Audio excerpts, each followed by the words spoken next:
Mutton గ్రేవీకి pan పెట్టి 3 తరుముకున్న onions వేసుకోవాలి. Mutton గ్రేవీకి ఉల్లి పేస్ట్, అల్లం వెల్లుల్లి పేస్ట్ చేసుకుందాం. దీంట్లో కొంచెం బిర్యానీకి తీసేసి అల్లం వెల్లుల్లి పేస్ట్, 4 లవంగీలు, 1 లాలిక్కాయ, 1 స్టార్ పువ్వు, చిన్న చెక్క వేసుకొని మిక్సీ ఆడుకోవాలి. దీంట్లోనే 2 టమాటాలు, 4 పచ్చిమిర్చి వేసుకొని మిక్సీ ఆడుకోవాలి. నెక్స్ట్ దీంట్లో కొంచెం కొత్తిమీర, నెక్స్ట్ దీంట్లో మసాలా ఆడుకున్న గ్రీన్ గ్రేవీ కూడా వేసి బాగా మగ్గనివ్వాలి.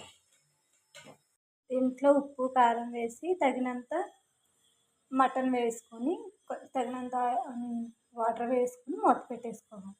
Rice preparation 5 table spoon of oil వేసుకొని జీలకర్ర, బిర్యానీ ఆకు,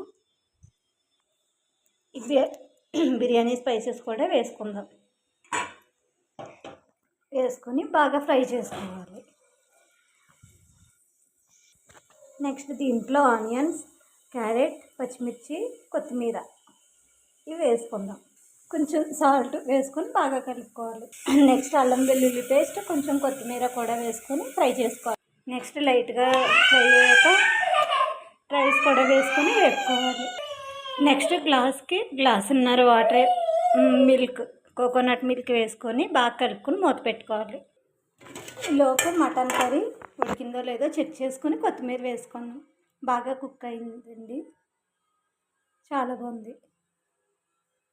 నెక్స్ట్ పలావ్ కూడా సరిపోయిందా, ఆయిల్ అది సరిపోయిందా, సాల్ట్ సరిపోయిందా చూసుకొని లిడ్ పెట్టేసుకుందాం.